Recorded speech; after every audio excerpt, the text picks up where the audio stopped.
2005 April 14 ആരംഭിച്ച Amrita TV ഈ 2025 ആകുമ്പോഴേക്കും ഈ 20 years ഓഫ് ലെജസിയുടെ സെലിബ്രേഷന്റെ ഭാഗമായി തന്നെ ഞങ്ങൾ Amrita TV digital media award പ്രഖ്യാപിക്കുകയുണ്ടായി. ഒപ്പം ഈ അവാർഡ് നൈറ്റുമായി ബന്ധപ്പെട്ട് തന്നെ ഞങ്ങൾ കൊച്ചി സ്റ്റുഡിയോയിൽ ഒരു എക്സിബിഷൻ കൂടി ചെയ്തിട്ടുണ്ടായിരുന്നു. അമൃത TV ആണ് റിയാലിറ്റി ഷോസിന് ആരംഭം കുറിച്ചത്. അമൃത TVയിലൂടെ ആ റിയാലിറ്റി ഷോയിലൂടെ ഞങ്ങൾ സമൂഹത്തിലേക്ക് കൊണ്ടുവന്ന ഒത്തിരി സെലിബ്രിറ്റീസ് ഉണ്ട്. സംഗീതത്തിന്, ഡാൻസിന്, കർണാട്ടിക് മ്യൂസിക്കിന്, ആക്ടിങ്ങിന് എന്ന് വേണ്ട എല്ലാ മേഖലയിലും ഞങ്ങൾ റിയാലിറ്റി ഷോസ് ആരംഭിച്ചിരുന്നു. ആദ്യമായി ആരംഭിച്ച സൂപ്പർ സ്റ്റാർ, അതിലൂടെ ഉയർന്നു വന്ന Job, Sangeeth, then super dancer, അതിലൂടെ വന്ന Shane Nigam, Neeraj Madhav, then let's dance, Ajeesh Rahman, Ragaratnam, Harishankar, best ആക്ടറിലൂടെ സുരഭി ലക്ഷ്മി, മുസ്തഫ, സിദ്ധാർത്ഥ് ശിവ, അങ്ങനെ പറയാനാണെങ്കിൽ ഒത്തിരി സെലിബ്രിറ്റീസ് നമ്മുടെ അമൃതയിൽ നിന്ന് ഉയർന്നു വന്നിട്ടുണ്ട്. ഇന്ന് അവരൊക്കെ പ്രമുഖരാണ്. നമ്മുടെ സ്പിരിച്വൽ സ്റ്റോറീസിനെ ആസ്പദമാക്കി നമ്മൾ റിയാലിറ്റി ഷോ ചെയ്തിട്ടുണ്ടായിരുന്നു സ്കൂളിലെ കുട്ടികൾക്ക് വേണ്ടി. അത് ഒത്തിരിയേറെ കുട്ടികളിലേക്ക് നമ്മുടെ സ്പിരിച്വാലിറ്റി കൊണ്ടുവരാൻ അല്ലെങ്കിൽ ആത്മീയമായ കാര്യങ്ങളിലേക്ക് കുട്ടികളെ ഇടപെടുത്തിക്കാൻ സഹായമാവുകയും ചെയ്തു. ശ്രേഷ്ഠ ഭാരതം സീരീസ് എന്ന് പറഞ്ഞിട്ട് അതും അമൃതയുടെ ഒരു പ്രത്യേകതയാണ്. അമ്മയ്ക്കും മകൾക്കും ഒരുമിച്ച് വേദിയിലേക്ക് വന്ന് പെർഫോം ചെയ്യാൻ പറ്റുന്ന രീതിയിൽ സൂപ്പർ അമ്മയും മകളും എന്നൊരു ഷോ അമൃത TV ചെയ്തിട്ടുണ്ടായിരുന്നു. സൂപ്പർ ടാലന്റ്, ഒത്തിരി സൂപ്പർ ട്രൂപ്പ്, മിമിക്രി താരങ്ങൾക്ക് വേണ്ടി സൂപ്പർ ഡ്യൂപ്പ് എന്ന് വേണ്ട എല്ലാത്തരം മേഖലയിലും റിയാലിറ്റി ഷോസ് ആരംഭിച്ചത് അമൃത TV ആണ്. അതിന്നും കണ്ടിന്യൂ ചെയ്തുകൊണ്ടേയിരിക്കുന്നു. വിമൻ എംപവർമെന്റിന് വേണ്ടി നമ്മൾ ഒത്തിരി പരിപാടികൾ ചെയ്തിട്ടുണ്ട്. അതിൽ 2005 തന്നെ പ്രശസ്തമായിരുന്ന വനിതാ രത്നം, എനിക്ക് തോന്നുന്നു വിവാഹം കഴിഞ്ഞ് ഏറെക്കുറെ എല്ലാം കഴിഞ്ഞു, എൻ്റെ ഒരു കലാജീവിതമൊക്കെ കഴിഞ്ഞു എന്ന് ധരിച്ചിരുന്ന ഒത്തിരി പേർ രംഗത്തേക്ക് വന്ന ആദ്യത്തെ വിമൻ ബേസ്ഡ് റിയാലിറ്റി ഷോയാണ് വനിതാ രത്നം എന്ന് പറയുന്നത് 2005. അതിലൂടെയും ഒത്തിരി സെലിബ്രിറ്റീസ് ഉണ്ടായിട്ടുണ്ട്. സമൂഹത്തിൽ ഉന്നതരായിട്ടുള്ള ഒത്തിരി സ്ത്രീകളുടെ ഇന്റർവ്യൂസ് നടന്നിട്ടുണ്ട്, സഖി എന്ന് പറഞ്ഞിട്ട്. ഒപ്പം റെഡ് കാർപ്പറ്റ്, സമൂഹത്തിലെ പല മേഖലയിലുള്ള വിവിധ രൂപത്തിൽ കഴിവ് തെളിയിച്ചിട്ടുള്ള വ്യക്തികൾ വന്ന ഷോയാണ്. വളരെ സജീവമാണ്. സ്വാസികയായിരുന്നു എൻ്റെ ആങ്കർ. സമൂഹത്തിലെ വിവിധ മേഖലയിലുള്ള സ്ത്രീകൾ അനുഭവിക്കുന്ന പ്രശ്നങ്ങൾ, അതിന് സൊല്യൂഷൻ മുത്തുമണിയുടെ ആങ്കറിങ്ങോടുകൂടി പല മേഖലയിലുള്ളവർ അതിനകത്തോട്ട് വന്നിട്ടുണ്ടായിരുന്നു. ദെൻ ആനീസ് കിച്ചൺ എപ്പോഴും സ്ത്രീകളുടെ പ്രത്യേക ഇഷ്ടമുള്ളൊരു ഷോ തന്നെയാണ്. അങ്ങനെ ഒത്തിരി വിമൻ ബേസ്ഡ് പ്രോഗ്രാംസ് നമ്മുടെ അമൃത TVയിൽ ഉണ്ടായിരുന്നിട്ടുണ്ട്. ഇനി നമ്മൾ അമൃത TVയിലെ സീരിയൽസിനെ കുറിച്ച് പറയുകയാണെന്നുണ്ടെങ്കിൽ വളരെ പ്രശസ്തരായിട്ടുള്ള എഴുത്തുകാരുടെ MT, പത്മരാജൻ, അങ്ങനെ ഒത്തിരി പ്രശസ്തരായിട്ടുള്ള എഴുത്തുകാരുടെ കഥകളാണ് നമ്മളിവിടെ സ്റ്റോറീസ് സീരിയൽസ് ആയിട്ട് പോയിട്ടുള്ളത്. വെറും പൈങ്കിളി എന്ന് തോന്നിപ്പിക്കുന്ന രീതിയിലുള്ള കഥകൾ വളരെ കുറവാണ്. 2005 കവിയൂർ പൊന്നമ്മ നായികയായിട്ടുണ്ടായിരുന്ന അമ്മ എന്ന് തുടങ്ങുന്ന ആ സീരിയൽ മുതൽ ഒത്തിരി പുതുമകളുള്ള സീരിയൽസ് നമുക്ക് അവതരിപ്പിക്കാൻ കഴിഞ്ഞിട്ടുണ്ട്. ഇപ്പോൾ ഫോർ എക്സാമ്പിൾ ദേവാംഗന എന്ന് പറഞ്ഞ സീരിയലിൽ മുഴുവൻ സ്ത്രീകളാണ് അതിൻ്റെ പിന്നണി പ്രവർത്തകർ. ആദ്യത്തെ സിറ്റ്കോമാണ് അളിയൻ വേഴ്സസ് അളിയൻ. തോന്നിയാക്ഷരങ്ങൾ ശരിക്കും പറഞ്ഞാൽ സൈബർ ബുള്ളിയിങ് അനുഭവിച്ച ഒരു സ്ത്രീയുടെ പ്രശ്നങ്ങൾ നടന്ന സംഭവം തന്നെയാണ്. അതിനെ ബേസ് ചെയ്തിട്ടുള്ള ഒരു ഷോ ആയിരുന്നു.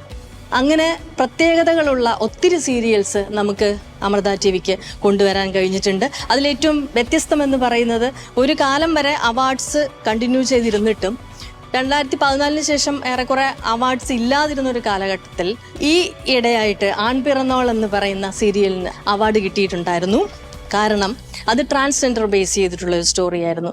സമൂഹത്തിൽ പാർശ്വവൽക്കരിക്കപ്പെട്ട സ്ത്രീകളെ മുന്നോട്ട് കൊണ്ടുവരാനതിൻ്റെ ഒരു പ്രധാന ഭാഗമായി ആ സീരിയൽ മാറുകയും ചെയ്തു. അതിന് അവാർഡ് കിട്ടുകയും ചെയ്തു.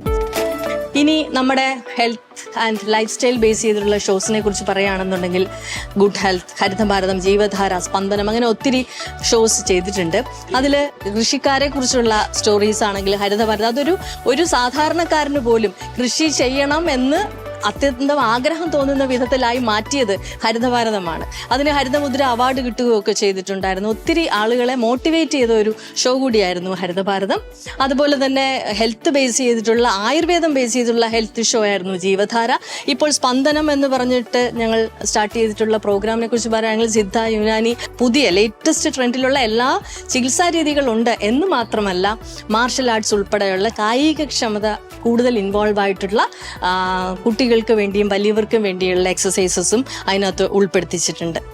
ഇനി നമ്മൾ സമൂഹത്തിന് വേണ്ടി എന്ത് ചെയ്തു എന്ന് ചോദിച്ചു കഴിഞ്ഞാൽ ഒരു വലിയ ലിസ്റ്റ് തന്നെ അമൃത TVക്കുണ്ട്.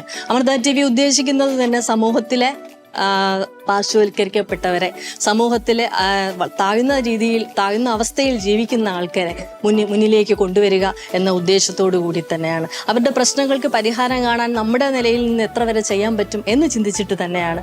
അങ്ങനെ നോക്കുമ്പോൾ കുറച്ച് ഷോസ് മാത്രം നമുക്കൊന്ന് ജസ്റ്റ് പറഞ്ഞു പോവുകയാണെന്നുണ്ടെങ്കിൽ, വൃദ്ധാസദനങ്ങളിൽ ഉപേക്ഷിക്കപ്പെട്ടു പോയ അമ്മമാർക്ക് ഒരു കൈത്താങ് എന്നോണം, ഒരു സാന്ത്വനം എന്നോണം സെലിബ്രിറ്റീസ് എന്ന് അവരോടൊപ്പം സമയം സ്പെൻഡ് ചെയ്ത് പാട്ടും ഡാൻസും ഒക്കെ ആയിട്ട് ചെലവഴിക്കുന്ന ഒരു ഷോ തുടങ്ങിയത് സാന്ത്വനം എന്നൊരു പരിപാടിയിലൂടെയാണ്. നമ്മുടെ അമൃത TV-യിലായിരുന്നു അത് സ്റ്റാർട്ട് ചെയ്തത്. ഇനി കഥയിലെ ജീവിതത്തിനെ കുറിച്ച് പറയുകയാണെന്നുണ്ടെങ്കിൽ, നിരവധി കുടുംബങ്ങളിലെ പ്രശ്നങ്ങൾക്ക് കെൽസ പാനലിന്റെ നേതൃത്വത്തിൽ തന്നെ പരിഹാരം തത്സമയം തന്നെ കണ്ട് അതിനൊരു പരിഹാരം കണ്ടെത്തി സമൂഹത്തിൽ ഒരുപാട് മാറ്റങ്ങൾ കൊണ്ടുവരാൻ ശ്രമിച്ചൊരു ഷോ ആയിരുന്നു. ഒരുപാട് കുടുംബങ്ങളുടെ പ്രശ്നങ്ങൾ നമുക്കതിലൂടെ സോൾവ് ചെയ്യാൻ കഴിഞ്ഞു എന്ന് മാത്രമല്ല, ജനങ്ങളിൽ വളരെയേറെ പോപ്പുലർ ആവുകയും ചെയ്തൊരു ഷോ ആയിരുന്നു. ദെൻ ബെസ്റ്റ് സിറ്റിസൺ ജേർണലിസ്റ്റ് എന്ന് പറഞ്ഞൊരു പ്രോഗ്രാം നമ്മൾ നടത്തിയിരുന്നു. ആദ്യമായിട്ട് നോൺ ജേർണലിസ്റ്റ് ആയിട്ടുള്ള കാറ്റഗറിയിലുള്ള ആൾക്കാർക്ക് വേണ്ടിയിരുന്ന ഒരു റിയാലിറ്റി ഷോ ആയിരുന്നു. അതൊരു റിയാലിറ്റി ഷോ എന്ന് പറയുന്നതിനേക്കാൾ സമൂഹത്തിലെ പ്രശ്നങ്ങൾ എന്താണ് അതിനെ മുന്നിലേക്ക് കൊണ്ടുവരാൻ സാധാരണക്കാര് തയ്യാറാവുക, എന്നിട്ട് അവർ ആ പ്രശ്നങ്ങൾ അവതരിപ്പിക്കുക, അതിനെന്തെങ്കിലും സൊല്യൂഷൻ കണ്ടെത്താൻ പറ്റുമോ എന്ന് നോക്കുക. അങ്ങനെ നടത്തിയ ആദ്യത്തെ ഒരു റിയാലിറ്റി ഷോ അമൃത TV-യാണ് തുടങ്ങി വെച്ചത്, ബെസ്റ്റ് സിറ്റിസൺ ജേർണലിസ്റ്റ്. ദെൻ ഈ ക്ലാസ്സിൽ ഞാനുമുണ്ട്. കൊറോണ കാലത്ത് കുട്ടികളെ സ്റ്റഡി മെറ്റീരിയൽസ് കിട്ടാതെ, പഠിക്കാതെ, അങ്ങനെയൊക്കെ ഒത്തിരി കുട്ടികൾ ബുദ്ധിമുട്ടിലായിട്ടുണ്ടായിരുന്നു. അവർക്കൊരു പരിഹാരം എന്നോണം നമ്മൾ നടത്തിയ പരിപാടിയാണ് ഈ ക്ലാസ്സിൽ. മൊബൈൽ ഫോൺസ്, സ്കൂൾ ബാഗുകൾ, ബുക്ക്, അങ്ങനെ ഒത്തിരി കാര്യങ്ങൾ നമ്മൾ കുട്ടികൾക്ക് സപ്ലൈ ചെയ്തുകൊണ്ടായിരുന്നു ആ പ്രോഗ്രാം ചെയ്തിരുന്നത്. ദെൻ എൻ്റെ വാർത്ത, ശിവകാർത്തിക എന്ന് പറഞ്ഞ കുട്ടിക്ക് ഏകദേശം 1 കോടി രൂപയോളം എങ്ങാണ്ട് കിട്ടിയിട്ടുണ്ടായിരുന്നു ഈ പ്രോഗ്രാമിലൂടെ. അത്രയധികം ആളുകളെ സഹായിക്കുന്ന രീതിയിലേക്ക് ജനപിന്തുണ ഉണ്ടായിരുന്നൊരു പ്രോഗ്രാമായിരുന്നു. സമൂഹത്തിലെ പ്രശ്നങ്ങൾക്ക് പരിഹാരം കണ്ടെത്താനുള്ളൊരു ഷോ കൂടിയായിരുന്നു എൻ്റെ വാർത്ത എന്ന് പറയുന്നത്. കളിയിൽ അല്പക്കാര്യം 2 ദിവസമെങ്കിൽ 2 ദിവസം സമ്മർ ക്യാമ്പിലൂടെ കുട്ടികൾ ഒന്ന് മൊബൈൽ ഫോണിൽ നിന്നോ മറ്റ് വ്യക്തികളിൽ നിന്നൊക്കെ ഒന്ന് മാറിയിരുന്നാൽ, കുടുംബത്തിൽ നിന്നൊക്കെ അങ്ങനെ മാറി നിൽക്കുക, കുടുംബക്കാരുമായിട്ടൊന്നും അധികം സംസാരിക്കാനൊന്നും ഇഷ്ടമില്ലാത്ത രീതിയിൽ കുട്ടികൾ മാറുന്ന ഒരു അവസ്ഥയിൽ നിന്ന് അവരെ ഒന്ന് മാറ്റിയെടുക്കാൻ ശ്രമിച്ചാൽ എന്ന് നമ്മൾ ചിന്തിച്ചാലോ. അങ്ങനെ ഒരു പ്രോഗ്രാം ആയിരുന്നു കളിയിൽ അല്പക്കാര്യം. ഒരു 2 ദിവസത്തെ സമ്മർ ക്യാമ്പ്. പക്ഷെ അതിനുശേഷം ഉണ്ടായ മാറ്റം എന്താണെന്നറിയോ? റോബോട്ടിക്സ് പഠിച്ച കുട്ടികൾ സ്വന്തമായിട്ട് ഒരു റോബോട്ട് ഉണ്ടാക്കിയെടുക്കാൻ ശ്രമിക്കുന്നു. മാജിക് പഠിച്ച കുട്ടികൾ മാജിക് ചെയ്യുന്നു. പലരും അതിൻ്റെ ഇൻസ്പിറേഷനോടുകൂടി പടം വരച്ചും ഒക്കെ അയക്കുന്നു. അങ്ങനെ വളരെയേറെ ജനങ്ങളിലേക്ക്, കുട്ടികളിലേക്ക് ആ ഷോ മാറുകയും ചെയ്തു. ഇനി നമ്മുടെ അമൃതയുടെ ന്യൂസ് ഏരിയയിലേക്ക് വരികയാണെന്നുണ്ടെങ്കിൽ, അമൃത ന്യൂസ് ഒരു എന്താ പറയുക, ഒരിക്കലും ഏതെങ്കിലും ഒരു ബയസായിട്ടുള്ളൊരു രീതിയിലല്ല, ഏതെങ്കിലും ഒരു ചായ്വിലോടുകൂടിയല്ല, സത്യസന്ധമായ കാര്യങ്ങൾ വളച്ചൊടിക്കാതെ നേരെ തന്നെ വളരെ ചുരുങ്ങിയ വാക്കുകളിൽ പറയുന്നൊരു രീതിയാണ് കൂടുതലും അമൃത ഫോളോ ചെയ്തിട്ടുള്ളത്. അപ്പോൾ നമ്മുടെ ഗുഡ് മോർണിംഗ് കേരളം, വാക്ക് മറുവാക്ക്, ഉച്ചവാർത്ത, മിഡിൽ ഈസ്റ്റ് ന്യൂസ്, അങ്ങനെ ഒത്തിരി സംഭവങ്ങൾ നമ്മൾ അമൃത ന്യൂസിലൂടെ കൊണ്ടുവരുന്നുണ്ട്. ആദ്യത്തെ പൊളിറ്റിക്കൽ സറ്റയർ നാടകമേ ഉലകം അമൃത TV-യിൽ തന്നെയാണ് ആദ്യമായി വന്നത്. ഒപ്പം തന്നെ കറണ്ട് അഫയേഴ്സ് ആയ കാണാൻ മറന്നത് കേൾക്കാനും, കാണാപ്പുറങ്ങൾ, ഉള്ളറകൾ, അങ്ങനെ ഒത്തിരി കറണ്ട് അഫയേഴ്സ് പ്രോഗ്രാംസ് ഉണ്ട്. ഇന്റർവ്യൂസിലാണെന്നുണ്ടെങ്കിലും ദി ട്രൂത്ത്, സത്യസന്ധമായിട്ട് പൊളിറ്റീഷ്യൻസ് അവരുടെ കാര്യങ്ങൾ അവതരിപ്പിച്ചിരുന്ന ഒരു ഷോ ആയിരുന്നു. അങ്ങനെ ന്യൂസ് മേഖലയിൽ ഒപ്പം ഡിജിറ്റൽ പ്ലാറ്റ്ഫോം നമ്മൾ വളരെ ക്രിയേറ്റീവായിട്ട് ഇപ്പോൾ കൊണ്ടുപോകുന്നുണ്ട്. അതിനുള്ളിൽ ഈ എല്ലാ പരിപാടികളും കാണാമെന്ന് മാത്രമല്ല, സമൂഹത്തിലെ ചെറിയ ചെറിയ ഇഷ്യൂസ് വരെ ഞങ്ങളിപ്പോൾ ഡിജിറ്റൽ പ്ലാറ്റ്ഫോമിലൂടെ മുന്നിൽ അവതരിപ്പിക്കുന്നുണ്ട്. അമൃത TV ഒട്ടും ബയസ് അല്ല എന്നുള്ളതാണ് അമൃത TVയുടെ ന്യൂസിന്റെ ഏറ്റവും വലിയ പ്രത്യേകത. ഇനി അമൃത TVയുടെ സ്പിരിച്വൽ എൻറിച്ച്മെന്റ് പ്രോഗ്രാംസിനെ കുറിച്ച് പറയുകയാണെങ്കിൽ, ഈ സ്പിരിച്വാലിറ്റി ഇന്ന് സമൂഹത്തിൽ ഏറ്റവും അധികം ആവശ്യമുള്ള ഒരു കാര്യം തന്നെയാണ് അല്ലേ? ഈശ്വരഭക്തി, മെഡിറ്റേഷൻ എന്നൊക്കെ പറയുന്നതിന്റെ ഒരു റിലവൻസ് വളരെയധികം കൂടി വരികയാണ്. നമുക്ക് മുകളിൽ നമ്മുടെ പ്രവൃത്തികളെ ഇവാലുവേറ്റ് ചെയ്യുന്ന ഒരു ശക്തി ഉണ്ട് എന്നുള്ളൊരു തോന്നൽ തന്നെ നല്ലതും ചീത്തയും വേർതിരിക്കാൻ നമ്മുടെ മനസ്സിൽ ഒരുപാട് പ്രേരകമാകും. അതുകൊണ്ട് തന്നെ ഇത്തരം പ്രോഗ്രാംസിന് വളരെയേറെ പ്രാധാന്യമുണ്ട്.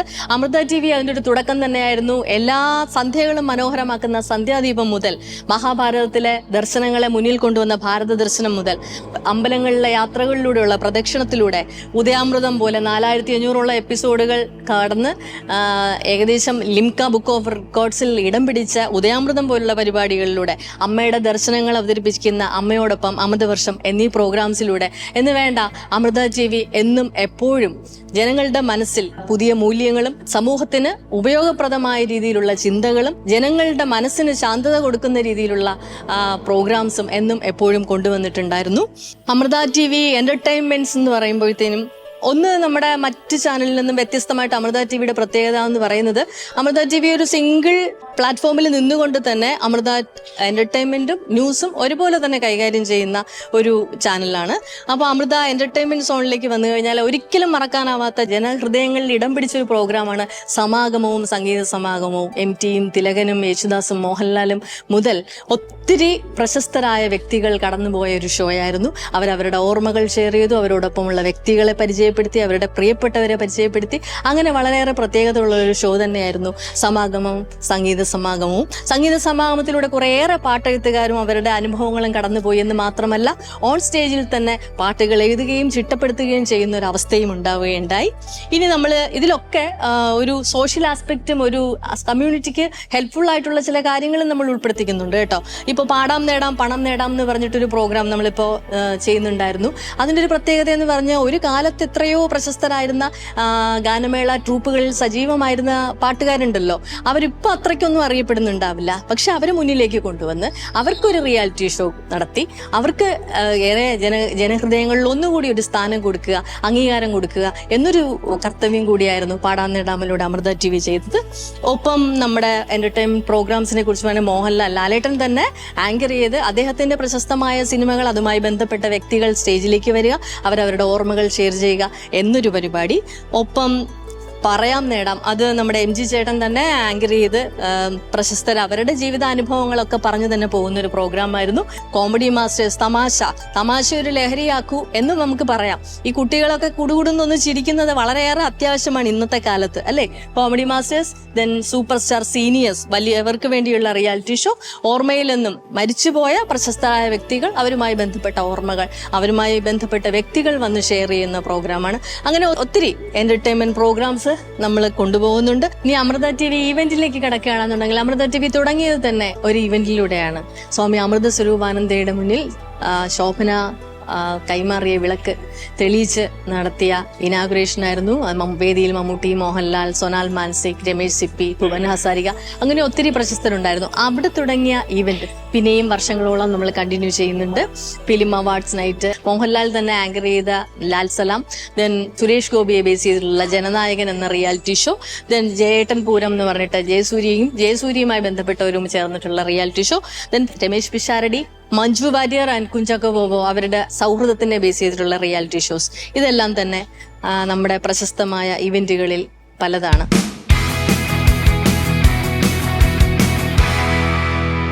ഈ ഡിജിറ്റൽ മീഡിയ അവാർഡിന് വേണ്ടി നമ്മൾ 19 വിഭാഗത്തിൽ നിന്ന് ഏകദേശം 38 പേരെ സെലക്ട് ചെയ്തു. ഓരോ വിഭാഗത്തിലും 2 അവാർഡ് വെച്ചിട്ട് 38 അവാർഡുകളാണ് കൊടുത്തത്, പ്ലസ് 2 ലൈഫ് ടൈം അവാർഡും.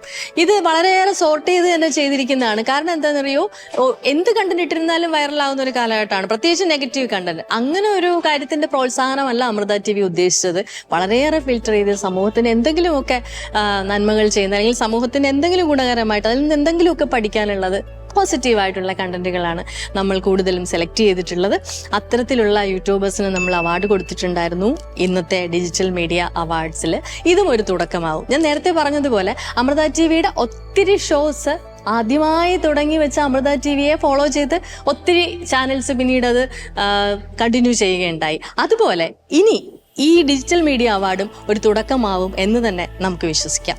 അമൃത ടിവിയെ കുറിച്ച് പറഞ്ഞപ്പോൾ ഞാൻ പറഞ്ഞു, നമ്മുടെ പ്രോഗ്രാംസിന് എപ്പോഴും നന്മ, മേന്മ എന്നുള്ളൊരു ക്വാളിറ്റി വൈസാണ് നമ്മുടെ ഒരു ഇംപ്രൂവ്മെന്റ് എന്ന് പറയുന്നത്. അതിനായിരുന്നു നമ്മൾ കൂടുതലും പ്രാധാന്യം കൊടുത്തിരുന്നത്. ഒരിക്കലും ഒരു റീച്ച് മാത്രം പ്രതീക്ഷിച്ചുകൊണ്ട് അമൃത ടിവി പ്രോഗ്രാംസ് ചെയ്തിട്ടില്ല. അതുകൊണ്ട് തന്നെ അമൃത ടിവി എന്നും എപ്പോഴും ജനഹൃദയങ്ങളിൽ ഒരു പ്രത്യേക സ്ഥാനം കൈക്കലാക്കിയിട്ടുണ്ട്. ഒപ്പം 112 സ്റ്റേറ്റ് അവാർഡും 1 നാഷണൽ അവാർഡും അമൃത ടിവി കരസ്ഥമാക്കിയിട്ടുണ്ട്. അപ്പോൾ നമുക്ക് കിട്ടിയ അവാർഡ്സിന്റെ ഒരു ചെറിയ മോഡൽ മാത്രമാണ് ഇവിടെ ഡെമോയായിട്ട് ഞങ്ങൾ കാണിച്ചിട്ടുള്ളത്. 2009 തന്നെ കിട്ടിയ 2 അവാർഡ്, ദെൻ 2012 കിട്ടിയ അവാർഡ്, അങ്ങനെ ഒരു 4 അവാർഡ്സ് മാത്രം ഇവിടെ ഡെമോ കാണിച്ചിട്ടുള്ളൂ. പക്ഷെ കിട്ടിയിട്ടുള്ളത് 112 അവാർഡും 1 നാഷണൽ അവാർഡുമാണ് എന്നുള്ള കാര്യം പറയും. ഇനിയും ഞങ്ങളിങ്ങനെ അവാർഡുകളിലേക്ക് കടന്നു പോകും എന്ന് തന്നെയാണ് ഞങ്ങൾ വിശ്വസിക്കുന്നത്. എന്ന് മാത്രമല്ല, അമൃത TV എന്നും എപ്പോഴും ജനങ്ങളുടെ ഹൃദയത്തിൽ നിൽക്കണം.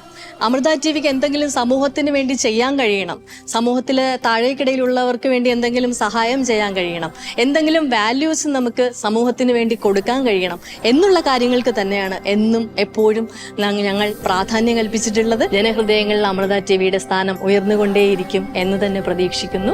നന്ദി.